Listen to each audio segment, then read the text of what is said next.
I lead through the 95%. Now, before I tell you about that, I want to tell you a story. September of 2011, I get a phone call from the Kendallville police. It went like this. Ann, Southside Elementary was broken into last night, again. A second set of tablets has been stolen. First thing coming to my mind is Vivian Long shaking her finger at me and giving her the opportunity of saying she was right. I may have to say I was wrong. 5 months previous to this, I had been to a community service organization outlining our plan to give every one of our students either a tablet or a laptop to be used in school. At the end of the meeting, Vivian Long comes up to me, shaking her finger in my face, and she says, "Your poor students are going to steal those, they're going to sell them, they're going to use the money for drugs and alcohol. Those students don't deserve them." I said the same thing. And here we were, I was focused on what was best for all students and what great opportunity we had to provide to our students and how it was going to make a difference in their life, better prepare them for success after high school. And all she could think about is what would go wrong. That was her focus. And the message to me was, because some students can't handle this, no students should have the opportunity. As superintendent of East Noble School Corporation in Northeast Indiana, a 3,700 student district, I have the luxury and the honor of making decisions that impact 100% of our students. The reality is, I only focus on 95%. That's all we focus on. Kids are kids, and you will always have 5% of your students who challenge the system and break the rules and look for loopholes. There's always going to be the 5% no matter what. We spend our energy on that 95%, that vast majority of our students who try and want to make good decisions every day.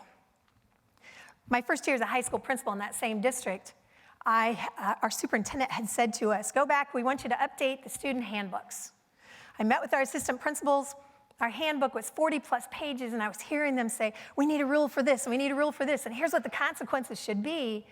I thought, what a waste of time. What a waste of time to spend all this energy on that 5%. They're trying to eradicate that 5%, so we're down to 0, and the reality is we'll never get rid of that 5%. Let's focus on the opportunities we can provide to 95%. So fast forward a little bit, November 2010.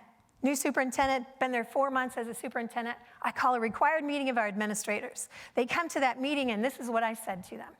9 months from today, we're going to give every student either a tablet or a laptop device. We're going to have Wi-Fi in all of our buildings. It's going to change the culture of your building. It's going to change how we deliver education. It's going to change our communities forever. Oh, and by the way, we're no longer going to buy textbooks for you and for the students. Well, there, of course, was that moment of silence. Could have been a disaster because, as you all know, that violates every rule of quality leadership. Here I am saying, we're going to do this, this, and this. There was no book study, there were no research, there were no school visits. It was just, surprise, we're doing this. Well, then I got to listen to what they had to say. Their comments were things like, "We just closed an elementary. We don't have the money to do this." "Oh, been there, done that. 12 years ago, we gave computers to third graders to take home. 2 years later, we're out of the money." And then we had to take them back. They're going to steal them. They're going to break them. They're going to leave them at home. They're not going to be charged. Teachers can't handle it. Our youngest students can't handle it. What are you thinking? So I started asking them questions. And I said, first of all, I said, "You're right. A lot of this is most likely going to happen. How many students do you think are going to steal these devices? What age group? Is it high school? Is it middle school? Is it half of our students? Is it 5%? You're right. They're not going to be charged sometimes. Do you think they could charge those in your classroom? Do you think they could charge them in the hallway? How about the cafeteria during lunch? And yes, they probably are going to break them. How bad do you think it is? Do you think our tech staff could repair those? Because they're pretty awesome." And then all of a sudden, you could see the wheels turning. You could see the mindset change. It was moving from, we can't do this because, to, we can, our students deserve it. In fact, I had asked them to put themselves in the classroom, pick out their toughest classroom, and how many students do you think in that classroom are going to steal them, break them, leave them at home, not have them charged? That could be all one student. And that really resonated with them very well. And that's how we changed that. So let's fast forward back to that second grade classroom of tablets. I went over to that elementary school, had a little conversation talking with the teacher, and the teacher said to me, "And we have to find these devices." Sammy is one of our quietest students. We've been working with him for the last 2 years, trying to get him to make friends and talk with the teachers and ask questions. And we just couldn't do it until this year. When you gave him that tablet, he's able to journal his thoughts. He emails his teachers and asks questions. He tracks his accomplishments, his data, of course, and he's proud of that. We had to find that device. So we offered a reward. Within 3 weeks, we knew who had taken the devices and had an arrest. It was not a student. It was not a parent. It was not a sibling of any of our children. It was someone not connected with our community or with our school district. In our 5 years that we have had, all of our students have had a device. We have lost, or haven't lost any actually, but less than a dozen have been stolen in that time. If we had listened to Vivian, if we had listened, even if I'd listened to our administrators and all the why nots, then 95% of our students would not have had that opportunity. So one day by the way, we didn't get Sammy's device back, but we got him a new one. So one day I'm driving to school and I hear a local DJ talking, and it's East Noble and technology, so I've got to turn the sound up and tune in. And he said, "I can't believe it, they're giving kindergartners tablets. They're just gonna flush them down the toilet." It's gotta be one very big toilet, by the way. But what we did, we had one kindergartner, he did drop it in the toilet. We're not really sure why he had it in the bathroom with him. We'd like to believe he was maximizing his education. He didn't want to lose a single minute of reading time. Who knows? But it was an accident, and it was one kindergartner.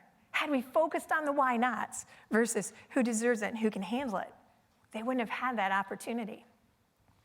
So my technology director and my one-to-one manager came to me one day. Josh, my one-to-one manager, said, "Ann, it's 3 years now. We don't need to collect these devices during the summer. We want our kids to keep them at home, our 5th through 11th graders." I'm thinking, high school, that's awesome. They'll be able to take classes online, work on their summer school. That's wonderful. Middle schoolers, they're too old for a babysitter. They're too young for a job. I want them out playing with their friends and being a kid during the summer. And Josh looked at me and said, "Ann, where are you? Are you focusing on the 5% right now, or are you focusing on the 95%? And he was absolutely right. It was a wonderful reality check for me, because for a moment, I was focused on the 5%. Well, our kids do take them home to the summer. We have absolutely no issue with them. They come back in the fall, and our kids are kids during the summer because they come back with an abundance of updates that need to be done. But they're fine. They're not stolen, they're not broken, they're not lost. Just last week, I was at a superintendent's meeting. And in that meeting, we had someone come speak to us about social media. And the gentleman said to the superintendents, "How many of you have refrained from Twitter and not created a Twitter account for your school district because you're nervous about the negative posts that could be out there?" And a number of hands went up.